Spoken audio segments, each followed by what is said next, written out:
AI is the type of technology that can impress you and terrify you in the same sentence. And it's moving incredibly fast. The big question and that big uncertainty today is about the future of labor, right? Workers are worried about their jobs.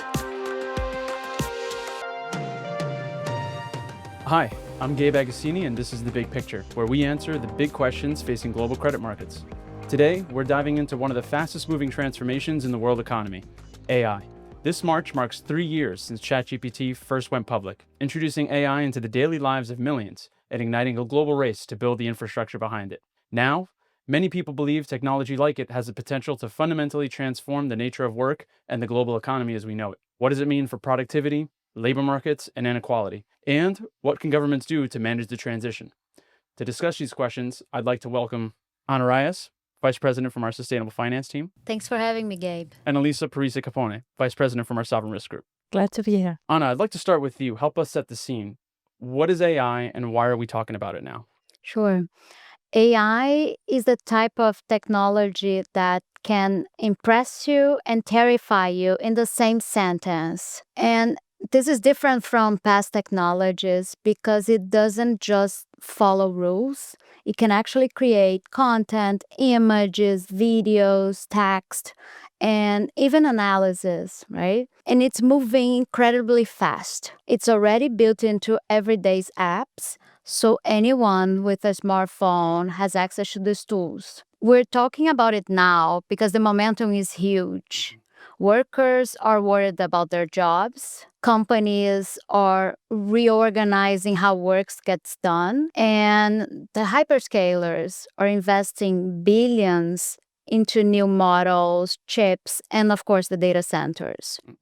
A clear signal that they see AI reshaping the next decade. So AI has become a major economic and credit story because it's changing how work gets done and how companies invest while raising social pressures. And those who invest early in new skills, digital access, and worker support will be best positioned to capture the benefits and manage the risks. As you're describing that story of what AI is and the build out of it, I'm getting echoes of the IT revolution of the 1990s when the public en masse was introduced to computers, the internet, and the like, which itself was revolutionary at the time. And I think a lot of people use that as a frame of reference.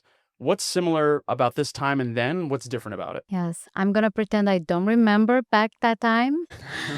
People often compare today's moment to the boom of the internet in the 90s, and that's a helpful starting point. Both spread across the whole economy and boost productivity. But the key difference is what AI works on. The internet helps us process and share the information. While the technology today goes deeper, it works on thinking tasks, writing, summarizing, problem solving, predicting, right? Which is the core of modern knowledge work. Because of that, it reaches into roles like analysts, lawyers, teachers, customers facing jobs in a way that other technologies did not. And that's where the social risks come in. Since AI touches cognitive tasks, it affects groups differently. People in routine office roles feel the pressures first, while higher skilled workers benefit earlier. So the scale is similar to the 90s, but the speed is faster, the reach is wider, and the social effects appear earlier, often before the productivity gains fully spread. And I think the hyperscalers would probably agree with you that this time is different because, according to their most recent earnings reports, they're set to spend about $650 billion of investment in building out this AI, which, to put that into perspective, is the GDP of Austria or the size of the state of Arizona's economy. Elisa, if this technology turns out to be as transformational as it's promised right now, it's likely to have profound implications for the labor market. How are you thinking about the labor market shifts this time around with this new technology? I know I'm not asking you to predict probably impossible, but how are you thinking about it? How are you shaping? The expectation is that similar to past technological waves, it will be transformational. What we have seen in the past is that new technologies not only enhance the way we do current activities, improve the efficiency of current activities. There has also been a lot of displacement of work that has been automated away. But what we have seen in the past is also the creation of many new occupations at higher productivity or at higher wages that were able to reabsorb some of the displaced labor. So the big question this time around, yes, of course, we expect improvements in efficiency, the way we do things. There is the expectation that some occupations will be automated away, but the big question and the big uncertainty today is about the future of labor, right? What roles will be created? Are they themselves at risk of being automated away more quickly than we expect? So that is the big uncertainty that we're facing. Right, definitely highly uncertain. How are you thinking about how the labor market itself might be shaped in this uncertainty? Is there a mental model you're using to think about exposure to some of these trends? So when we look at the labor market and the potential gains in productivity, right, we have mentioned a few components. One is certainly the augmentation effect, the efficiency effect, how efficient you are in doing your tasks. AI certainly helps with that. A second one is the automation effect. Could technology substitute and do some things better than workers are doing today? And the third one is the re-employment effect, right? New labor, what type of occupations will there be in the future? And all of those components contribute.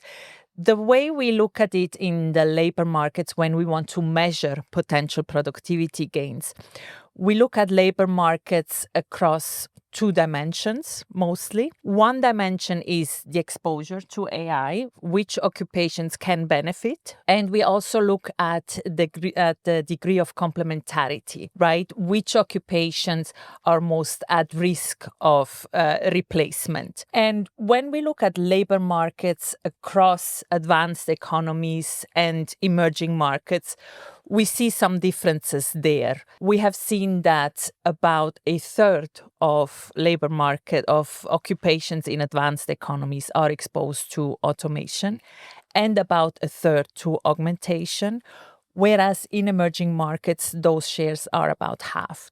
So overall, we do see a higher potential at the moment in advanced economies for productivity gains, which we estimate at about 2% per year on a level effect, as compared to emerging markets at about 1% per year. So on average, about 1.5%. Before we continue down that road, I like what you said about automation and augmentation. I think most people, when they hear AI, they think the automation half.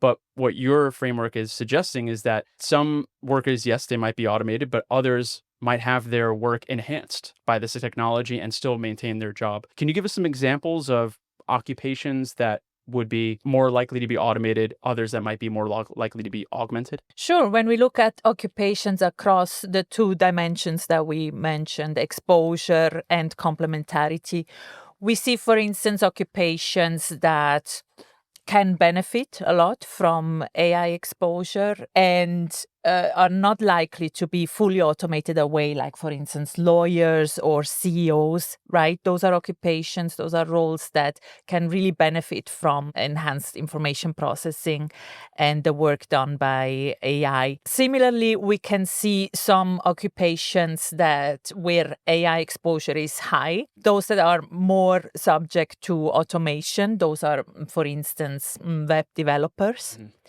At the other end of the spectrum, we also see occupations where the exposure to AI in general is smaller and where the risk of automation also is smaller. For instance, personalized services like hairdressers would be one example where the exposure to AI and automation in general is lower. And so coming back to your estimate of, if the right roles or the most appropriate roles get automated and the right roles get augmented, we can achieve potentially that 1.5% productivity growth.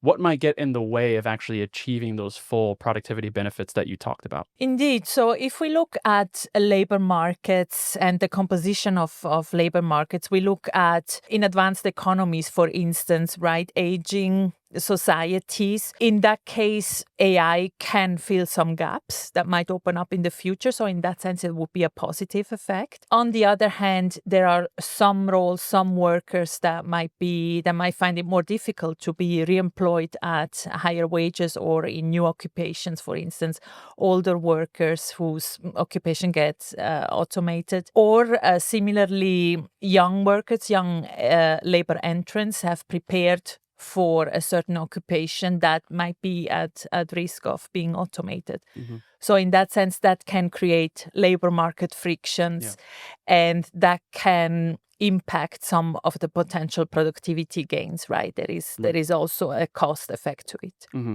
So it sounds like displacement is potentially a macro impediment to achieving full productivity, but displacement is also a social risk that we've hinted on earlier. And I'd like to pivot to those social risk considerations now, starting with this one interesting survey by Pew Research. Last year, they conducted a survey across 25 countries and asked the survey respondents whether they were excited or concerned about the implementation and rollout of AI and the development of it. 33% of respondents across those 25 countries said they were more concerned than excited. And in the US, which topped the list, half of people said they were actually more concerned than they were excited. I think that gets to the social anxiety that might speak to some of those social risks. Anna, in your work, how are you thinking about social risk from a credit perspective? When we talk about AI's impact, the social side is just as important as the economic one, because these pressures influence how quickly countries and companies can adopt AI and how smoothly or disruptive the transition will be. There are a few big social issues we're watching. First is inequality is likely to increase at the start across income, gender, age, education, and so on and so forth, because AI automates the routine cognitive tasks that many of those jobs rely on.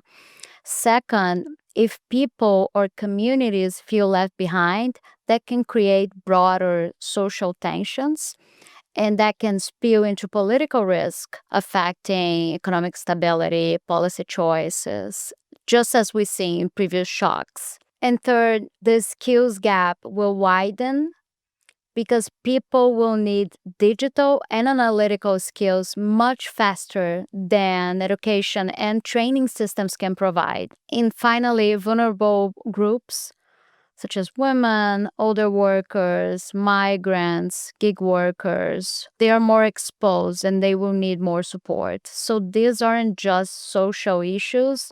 They have real credit and economic implications for a country's stability, unemployment, and long-term growth. You mentioned a broad set of inequalities, and some of them are intuitive to me. For example, like income inequality.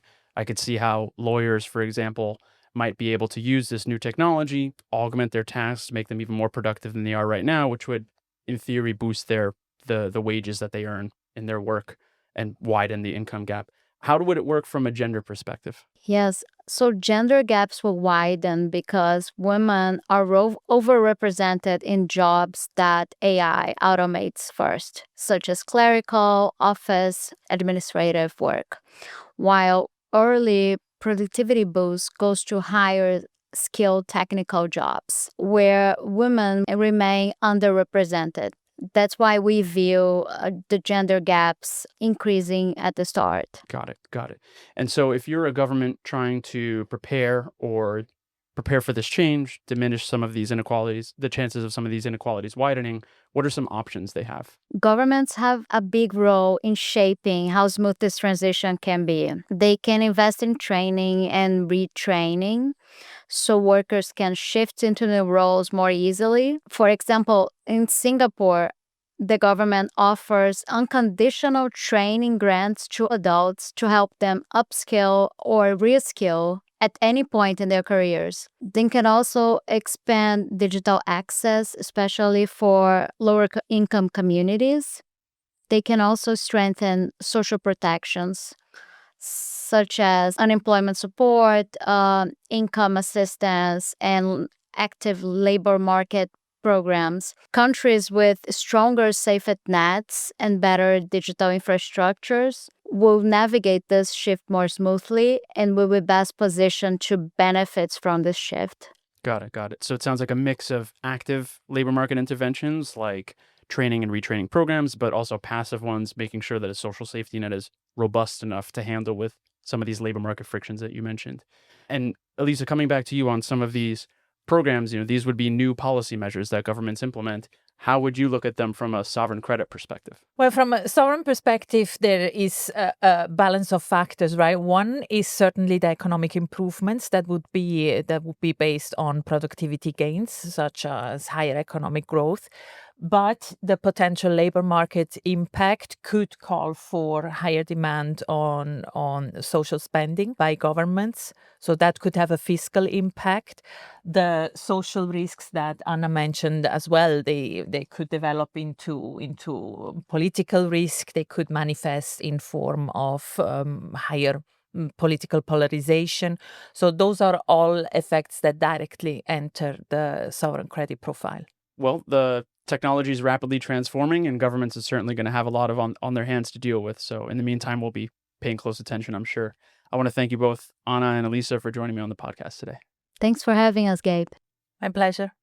And thank you for joining today's show. You can find more information and in-depth analysis on Moody's website and on our social media channels. Until next time, this is The Big Picture. By downloading, watching, or listening to this podcast, you are agreeing to Moody's legal terms and conditions found at moodys.com/disclaimer. Including the information provided is not legal, compliance, investment, financial, or other professional advice, and that Moody's will not be liable for losses arising from your use of the information.